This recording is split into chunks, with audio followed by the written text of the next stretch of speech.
Scenarios have been painted about women representation at the National Assembly, and perhaps if there were a good number of women in the Senate, this may not have been the case. In the light of this, are women now an endangered species in Nigeria's political space? This is the Eastern Eye. I'm Alex Obodo.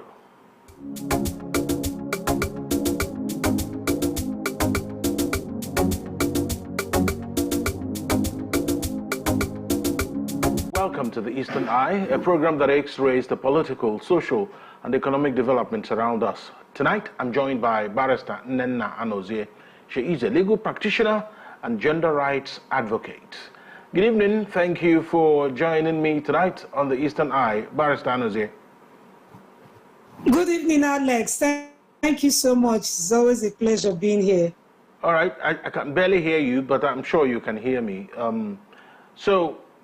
First of all, I'm sure you've been following what has transpired out there in the Senate. And before now, we've had a conversation, and it was just simple. If you had about 40 women in the Senate, do you think this would have been the scenario? All right. Thank you, Alex. Honestly speaking, from what has been playing out for these few weeks, I think I'm seeing a power of number come to play, because just like you rightly said, if women were more in that red chamber, I don't think there would have been divided opinion. I don't think what is happening now would have happened, and that is why we keep talking about this underrepresentation of women in the parliament and even in other leadership positions in Nigeria. It is affecting us. Is an issue that should get everybody worried, because it is Natasha today. We don't know what other female legislators are going through in their various states. Some of them are not speaking out, and maybe this will open up for some of them, because I know one of the sitting legislators in one of the states has confided in me and told me that they are not always given the opportunity to speak in the House of Assembly. So what does this tell us? It goes to tell us that women are highly underrepresented, and is affecting us in decision making, is affecting us. Look at that young senator wanting to move a motion, wanting to represent her constituency in the best way she thinks she can, but she is always denied that opportunity. Some people have been arguing and saying, oh, why did she sit where she was supposed to sit? I said, okay, let us look at it in another way. If things were to be the way, because if you look at the trajectory of what has been happening in that Senate, you discover that this is not the first time this kind of issue is coming up. How were those issues handled? How was it tackled when it came up? So now it involves a woman. It involves a woman, and it's going this way. There's quick judgment, there's quick suspension, there's quick withdrawal of everything, because we just have only 4 women amongst 109 senators. So that is to tell us that the power of number is playing out here. Despite 9 women being almost half of the population of Nigeria, we are not well represented when it comes to seats of power, when it comes to leadership, when it comes to politics. And that is what we are seeing playing out in the red chamber as we speak right now. All right, so very good points you've made there. And let's take a look at another thing, which is, of course, that a very serious allegation that Natasha Akpoti brought forward, sexual harassment.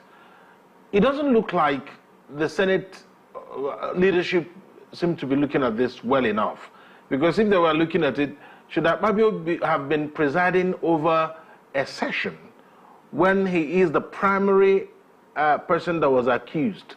I'm trying to get a hold of it. You are a lawyer. If someone is accused of something, should the person be presiding over the session for which he is trying to tackle that particular issue? Shouldn't he have at least allowed the Deputy Senate President to preside on that occasion?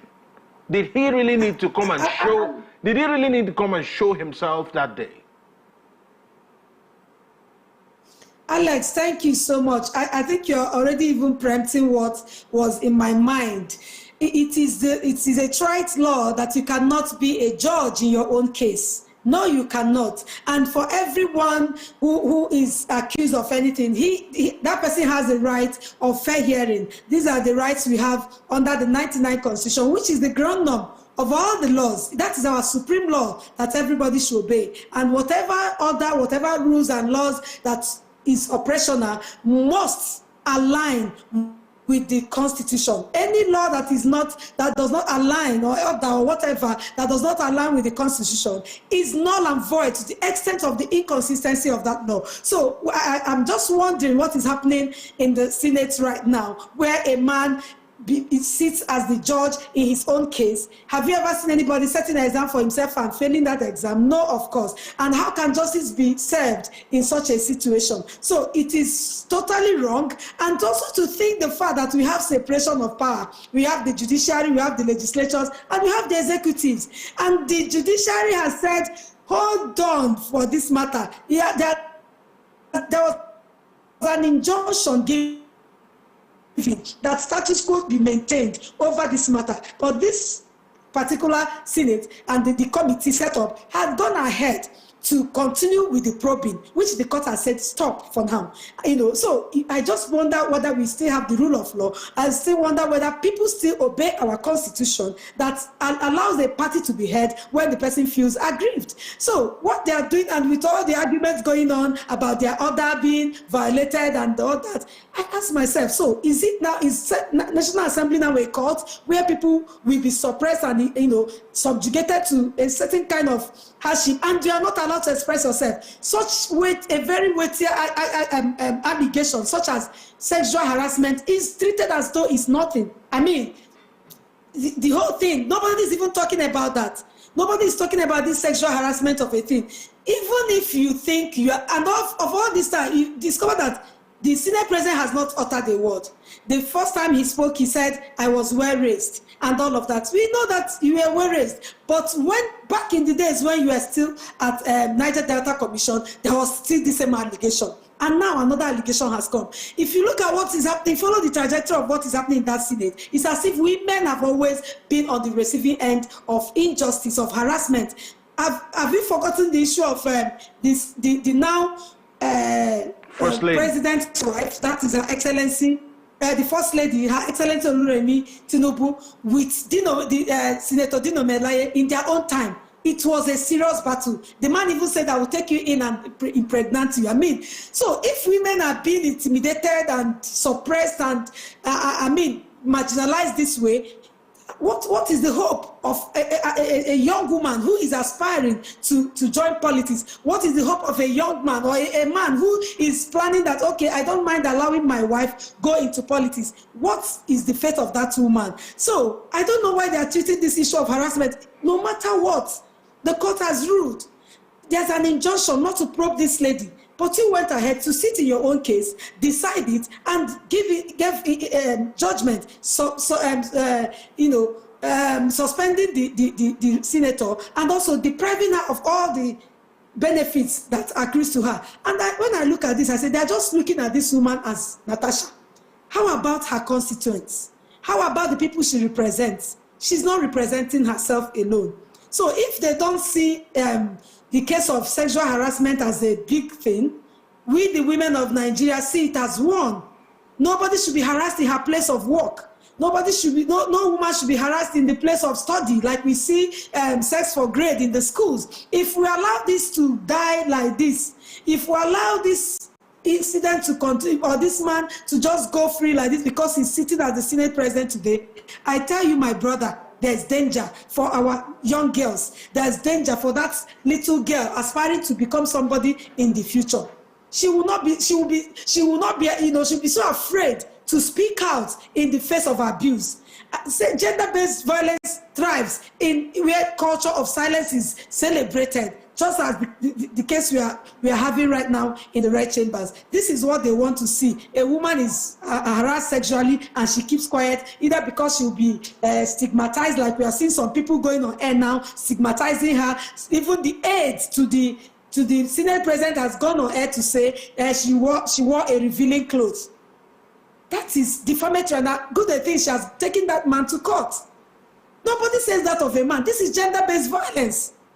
This is injustice to womanhood, and this is unacceptable by every Nigerian woman. We're not going into what transpired in the chamber, whether to sit here or not to sit there, because I know if things were going on well with them, they would have quietly and respectfully asked her to sit in the proper place. But because a lot of things are already going on, and I believe this woman must have had it up to her throat, and she decided to voice out.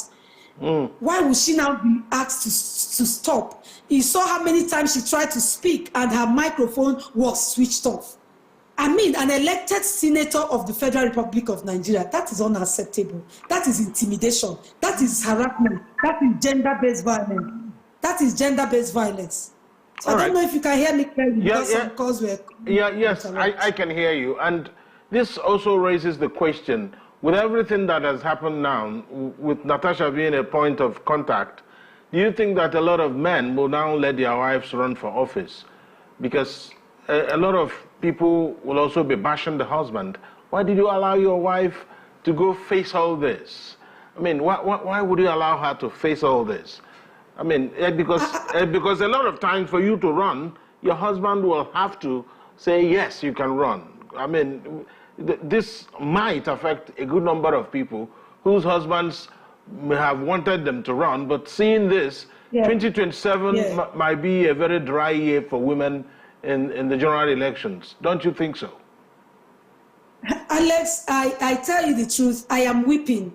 You know what? Why? Because we've been putting a lot of efforts in sensitizing women to join politics, and also trying to sensitize their men to allow them. Some men are not so easygoing like mine that allowed me, or allow me do some of the things I do. Like in 2019 when I contested for the governorship of Enugu State under Fresh Democratic Party, he gave me all the support. But we discovered that some women are not that lucky to have such men. So we have been doing a lot to plead with these men, try to let them know that these things can be done, that leadership is not gender-based, that they should allow their women come out and participate in politics. And we were getting there. We were getting a little success stories from there, here and there, because when we call for some meetings like this, we now see women come out. But Alex, with this happening now, with this problem on ground now, I tell you, so many women will say, my wife, have you seen why I told you that you cannot? This is the violence women face every time they come out. You know the story of this Apoti, right from the Kogi state where she came from, with the former governor. It was all about violence. It was all about intimidation. It was all about name-calling, shaming. What did we do wrong as women? Did God not create us equal? Did not God give everybody equal opportunity? Does he make rain to fall for the men and leave the women? Did he give any good thing to men alone and leave the women behind? Or are women bereft of leadership qualities because they are women? No. But our men have made it, that's why, like I was in one of the radio stations, I told them that if there's no mindset shift in our cultural belief, in our religious belief, and in our societal belief, we will continue to have our women suppressed and assigned, there's that stereotyped roles of being at home and doing domestic chores will continue. So now men will be afraid. They will tell their wives, is this what you're going out to go and face? Men will be harassing you sexually, and what betide you a beautiful woman?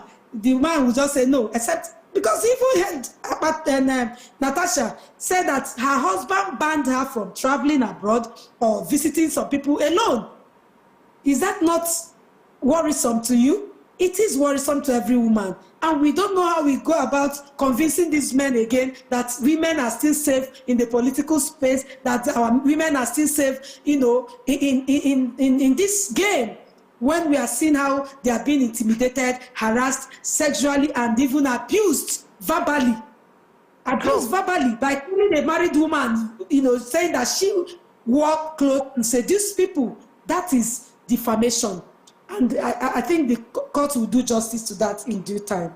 All right. So yes. Is it possible that there could be many more cases of sexual harassment in the National Assembly? Because not all of the ladies will come forward to speak like Natasha has done. Is it possible, maybe even if you look at the House of Reps and even in the Senate, is it possible there could have been, issues that didn't come to the fore? And the question will be, who will bring these issues to the fore? Who will bear the cat? Who will bear the cat? That's right. Who? Yes, because who will bear the cat? You see, when we started talking about gender-based violence, domestic violence, intimate partner abuse and all of that, people were not coming out.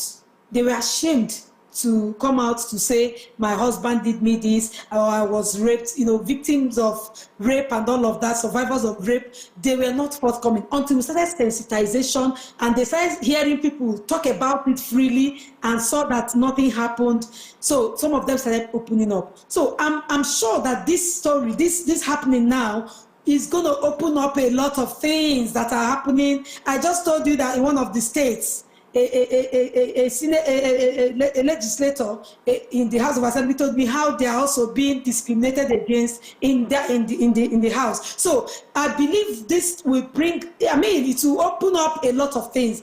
It is not, you don't need to be a soothsayer for you to know that a lot of women face harassment in their workplaces, and National Assembly is not an exception. It's just that some of them are ashamed to talk about it.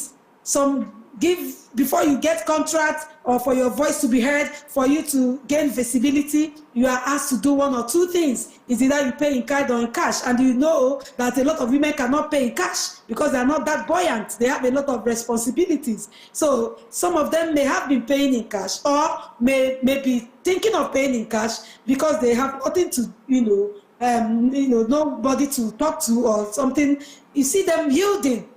Of course, this matter will bring up some of these things. We are encouraging whoever is facing any kind of harassment, any kind of bullying, any kind of intimidation in your place of work, be it at the National Assembly or elsewhere, to speak up. The law is there for you. We have a national law, the VAP law, and other instant laws that are protective, that protect your rights. Every woman has a right. Women's rights are human rights. Your rights there are enshrined in the Chapter 4 of our 1999 Constitution as amended, and several other laws protecting women. We have the Violence Against Persons Prohibition Law that gives you right of protection over any form of violence, including political violence and every other violence. So speak up and get justice. Justice for one is justice for all. If you continue to condone abuse of any kind, you are not helping anyone. You are not helping your children. You are not helping your generation. So the question is, I won't be surprised if such things are going on in the other National Assembly. And even in the State Houses of Assembly. Yes, because if you look at the State Houses of Assembly, the women are not speaking up a lot, even in presentation of bills and motions. That is disturbing, isn't it? I mean, if someone is a member, he's entitled to all the privileges. And yes. you talked about people having the rights, there's a VAP law, but within the National Assembly, they have rules. And it does appear that those rules seem to loom larger than even the constitution of the country in terms of how they enforce it, because they kept insisting on their rules, sitting position, but then there is a ground norm, which is the Nigerian constitution. So if someone says my right has been trampled upon, I think that should have been listened to, instead of hinging on trespass of the Senate rules, other than her pointing out the fact that her rights have been trampled upon. Sexual harassment is a very serious allegation.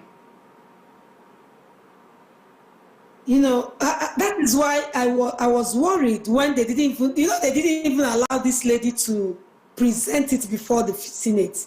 It was dead on arrival. And they were citing Order 44, that because the matter is in court, you cannot deliberate on it. Order 40, nobody should take the matter out of the Senate and all of that. And I wonder, which order is this that cannot allow you to express your right or your grievance? What order is that? This is disturbing, really. And somebody may say we are being sentimental because we are women. No. We could have also spoken this way if it were to be a man that is experiencing this thing Natasha is experiencing. But do you think a man would have experienced this? Yes, I Sorry? understand. In the past, they've had suspensions. I think Natasha Yes. is about the 8th person that has been suspended Even the length of the since suspension is too 1999. much. I don't Yes. think anybody has received up to 6 months Yeah, that's it. suspension. And this is I think this is the first time we're hearing that someone should go on suspension, even the aides shouldn't be paid. But I think that one was overturned because Odis Okalo intervened. But the point is, I mean, what is that venom? What is that thing they have against Natasha Akpoti? Is it because she speaks out? Or is it because she accused the Senate president of sexual harassment? Or is it a mix of both? No. Yes, you know, their argument was that the matter was already in court and so should not be presented before the House. But Natasha told them rightly that the matter that was in court wasn't the issue of harassment, sexual harassment, but that of the aid to the Senate president. That it was the Senate president who defamed her by saying she was wearing a revealing clothes and all of that she took to court, and not the issue of harassment. And they never allowed this thing to come to the table of the... and then I even question, the person being accused, was he supposed to also receive this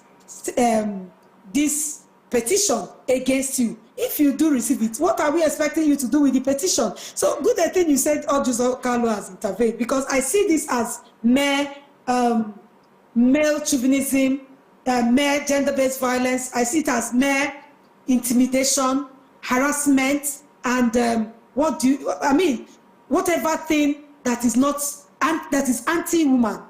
Because you can't. I don't think they could have done the same thing to a man.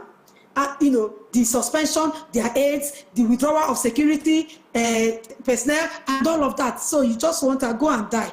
Then her constituents should also go and die for 6 months. They will not be represented. Where is that done? I'm so glad that, of course, in the past, some other people were suspended for some months and some weeks and months, and they challenged it in court and won. So Natasha's case has hope. You cannot suspend somebody for up to 6 good months and then deprive even all the people that, you know, receives whatever from her. The same thing. You punish one person and then you punish the entire constituency, then punish the legislative aid and all of that. That is, I don't want to use the word wickedness, but that is gender-based violence. It is violence against me. So March is Women's Month. And how does this resonate really among women? There are girls who are in secondary school now who are probably thinking that maybe in future I should be a senator. And they are looking at what's happening to Natasha Akpoti. How the whole thing, the whole body language is suggesting that she shouldn't even breathe inside the Senate. So if a 16 or 17-year-old girl who's about to take senior WAEC is watching and maybe is aspiring to one day go to the Senate, do you think that this will affect that aspiration? Thank you, Alex.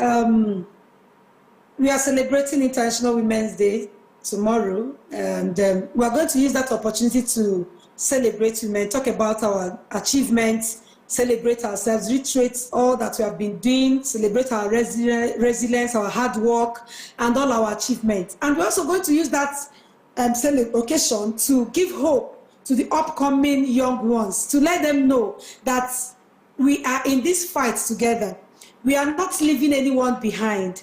Natasha is not alone in this fight of freedom and women inclusion, because this will birth a more agitation for more women inclusion. We have seen what number is doing to us in the National Assembly. We have seen what lack of proper representation, adequate representation, equal representation is doing to us. So we are going to use this opportunity to give hope to that young girl who is writing senior WAEC and hoping to be a senator tomorrow, to know that there were women, we are fighting today because there were women like Rasom Kuti, there were women like,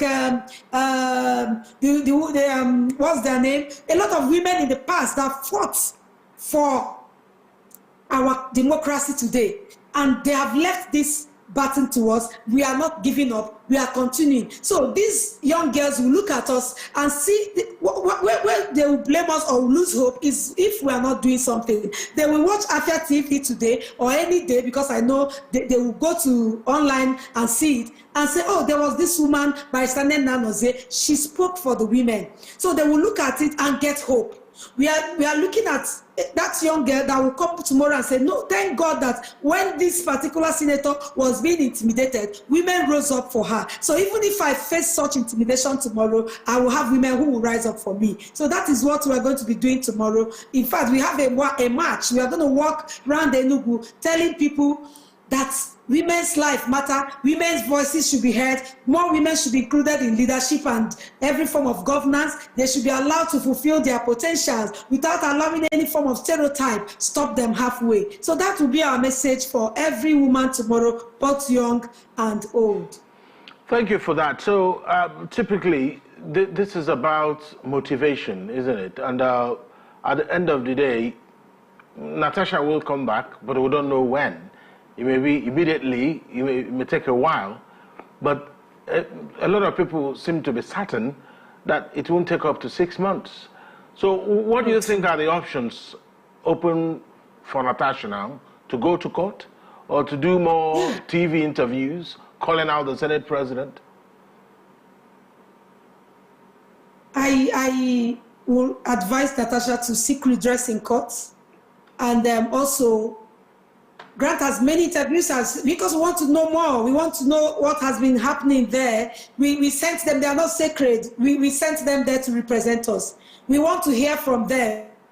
We want to receive answers. They are failing us. We want to know what is happening at the Red Chamber and even in the Green Chamber. We want to know what is happening in the state houses of assembly. So for as many that can come out to speak, let them speak. So let Natasha gather as many pieces of evidence as she can to proceed to court to seek redress for the violation of her rights, for not allowing her speak as one who has been elected by her constituency to represent them, and seek redress for being harassed in her place of work.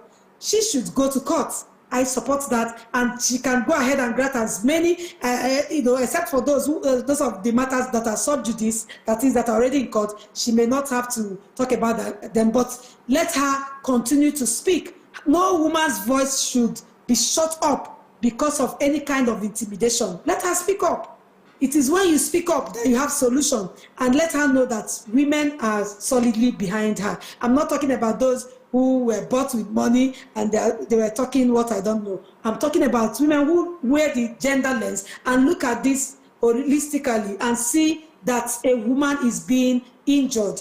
Her emotions are being injured. The family life is threatened. Her work life is now, they say she can't receive salary. How will she feed for the number of months or whatever? How secure is her life when the security is withdrawn? And what happens to her constituency, for not being represented for whatever number of months that this suspension will take? So these are the issues that we should be looking at. And I support that she seeks redress in court and open up more to say what has been transpiring there. That place is not a secret court that people shouldn't know what is going on there. And they keep saying matters of the Senate should be kept inside there. Is it a secret court? You are human beings, you are not demigods. We elected you to be there to represent us. We should know what you're doing for us. All right, we'll take a very quick break here on the Eastern Eye. When we return, I have a few more questions for Barrister Nnozie. Stay with us.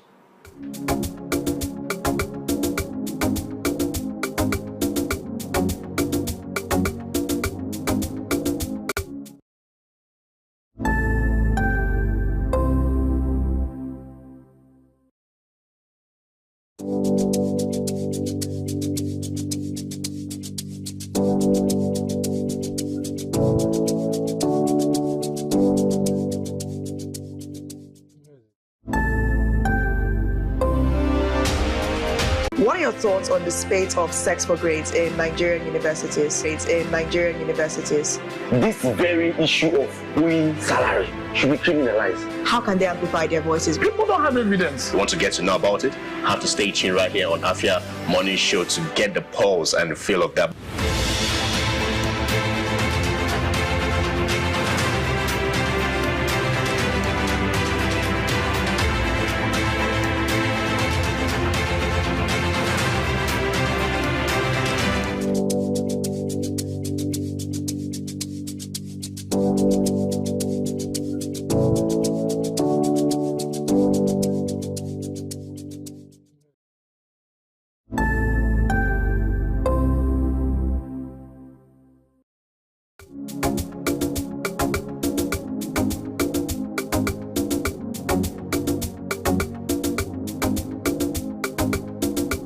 back to the Eastern Eye here on Afia TV, a program that X-rays the political, social, and economic developments around us. My name is Alex Owodo, and I still have Barrister Nena Nozie joining us virtually. So let's talk about what happens when a woman wants to run for office, because all this probably starts from that point. If you recall, Natasha Akpoti had a very checkered path to the Senate. During the build-up to the election, the road to her constituency or whatever it is was totally cut off. There were accusations that it was the governor then that did it, that sent people to destroy the road leading to her community so that electoral materials wouldn't get there, but the youths intervened. But this is just one of the things that came out. A lot of women face challenges on their way to political office that they don't communicate with people. So is it safe now for women to just keep quiet? There used to be a saying that girls should be seen, not heard. Is that a fair statement to make in a world where the women are basically more in number? All right, thank you, Alex, once again. Of course, you agree with me that that is a very wrong statement, that women should be seen and not heard. God has given everyone a voice to speak. I keep telling people I'm also a religious leader, and I tell people that when God was creating man in the book of Genesis chapter 1, he made he gave like an instruction to both the man and the woman to go and have dominion. Dominion is to go and lead. So that's why there's no, leadership is not a gender role. Anybody can lead. That's why you come to some offices, women are the bosses of men. You go to some, men are the bosses of women. So it is a wrong statement to say that we should only be seen and not heard.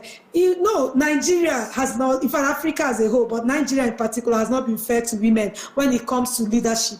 You remember one of the former presidents of this country saying that a woman's role is in the kitchen and the other room. That is very derogatory of a woman who aspires to come up, to fulfill her potentials. That is very wrong. Women are constantly faced with violence, faced with intimidation, just like the incident you cited when Natasha Akpoti Uduaran was contesting in Edo State, Kogi State. He faced a lot of challenges. Even what the women leader there was burnt, the house was burnt and all of that. A lot of women have died as a result of coming out, stepping out to participate in politics. During my time, I know a lot of my family members were scared that the way our political system has become so violent and so deadly that it is not safe for any woman to be. And for as long as the government continues to allow this, it is not going to encourage more women inclusion. If the issue of violence in politics is not addressed, because those are the challenges we are having from having more women participate. We have issue of violence, we have issue of money politics, we have issue of godfatherism, we have issue of cultural barriers, social-cultural norms, of stereotyping a woman, social construction of women's duties and roles. These things are challenges facing the womanhood, facing women everywhere in Africa and in Nigeria in particular. And I think it's high time we looked into it and called a spade a spade. It's high time we call this a menace. It's high time everyone condemned this issue of injustice that is always meted against women. Whenever a woman rises up to contest for any position, they will dig out whether the woman is living with the husband, how she's living with the husband, whether she's a prostitute, how she's dressed, and all of that. But nobody still talks that way when it involves a man. Nobody asks a man, are you a divorcee? Are you living with your wife? Or do you have your children? And all of that. That is gender-based violence. When we talk about equality, people say, can a man and a man be the same? No, we can't be the same, because God has made it that the difference between a man and a woman is their genetic makeup, not in leadership, not in any other thing, other than that genetic makeup, where a woman can get pregnant, carry children, and a man cannot do so. The same thing, a woman cannot impregnate herself. But apart from that, every other role can be performed by both gender. So why can't women be in leadership? And be it in peace? Must they be abused? Must they be violated? Must they be called names? Must they be harassed? Can't a woman just rise by sheer hard work and determination? Let us say no to this kind of injustice that is always meted against women because they are women. So, from what you have said, we'll have just a few minutes to go. Do you foresee a situation where there will be a lot of movements now pushing for women's rights in the coming weeks and months in Nigeria?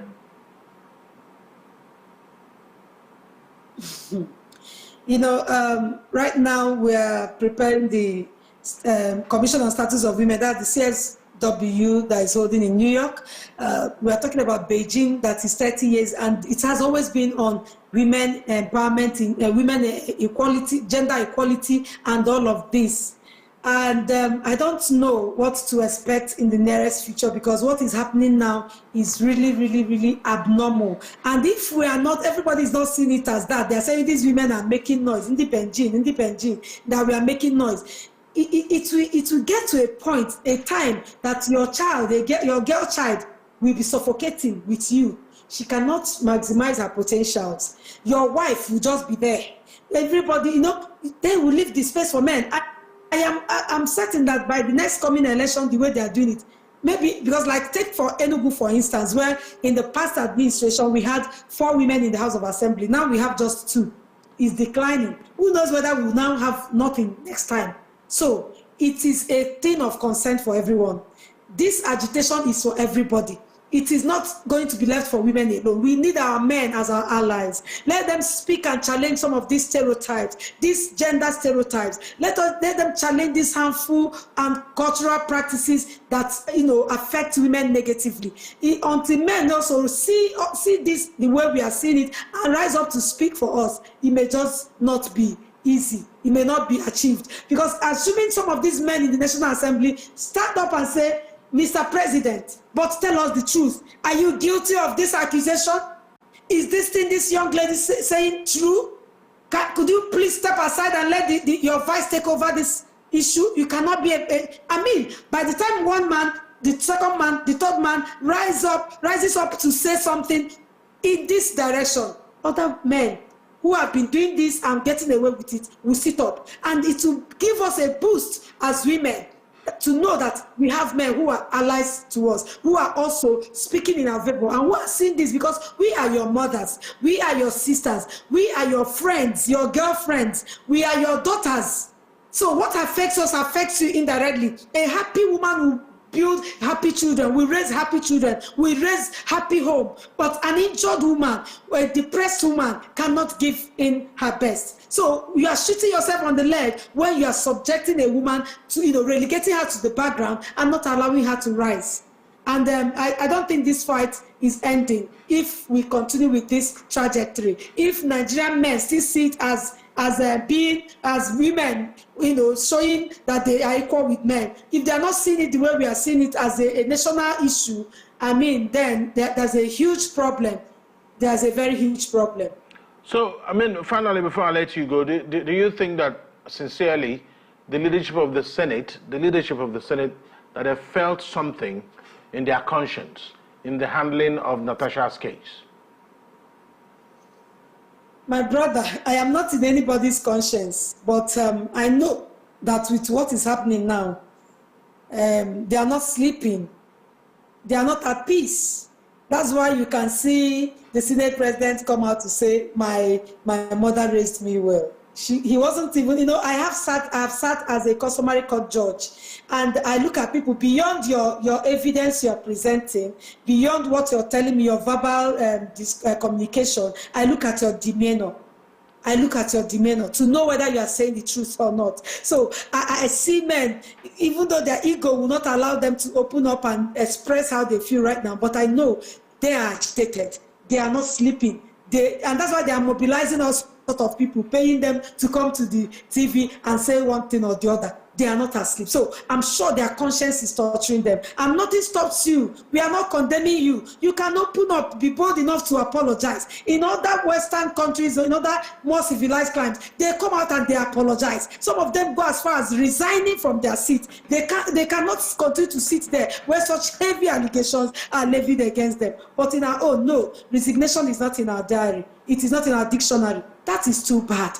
You can own up. That is what makes you a man. You can be courageous enough to apologize when you have done wrong. Oh, Nigerian citizens, I'm sorry. I have not really been the best of the Senate president. I have made a mockery of your poverty state when I say allow the poor to breathe. I have made a mockery of when people were living in penury and you are telling your colleagues that you're going to send money to them. And when we complain, you say you are going to send it to their email, that you send prayers to their email. You have not really, put yourself in our shoes as a leader. A leader is one full of empathy, who is full of love. And you have not demonstrated that, Mr. President. And so you should come out and apologize. And if possible, step aside, step down, apologize and resign. There's dignity in doing that. And on that note, I have to thank you so much, Barrister Nnenna is a legal practitioner and gender rights advocate. And like they will say in advocacy, aluta continua. Thank you so much for your... Victoria, that's right. Thank you so much for your perspectives on the Eastern Eye tonight. Thank you so much, Alex, for having me. It's always a pleasure. Thank you. Bye. And that's the Eastern Eye for tonight. Do well to join us on Monday when we reconvene on the Eastern Eye.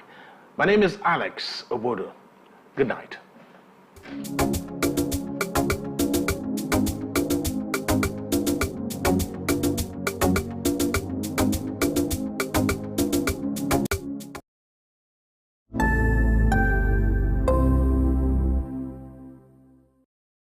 What are your thoughts on the spate of sex for grades in Nigerian universities? This very issue of owing salary should be criminalized. How can they amplify their voices? People don't have evidence. You want to get to know about it? Have to stay tuned right here on Afia Morning Show to get the pulse and the feel of that.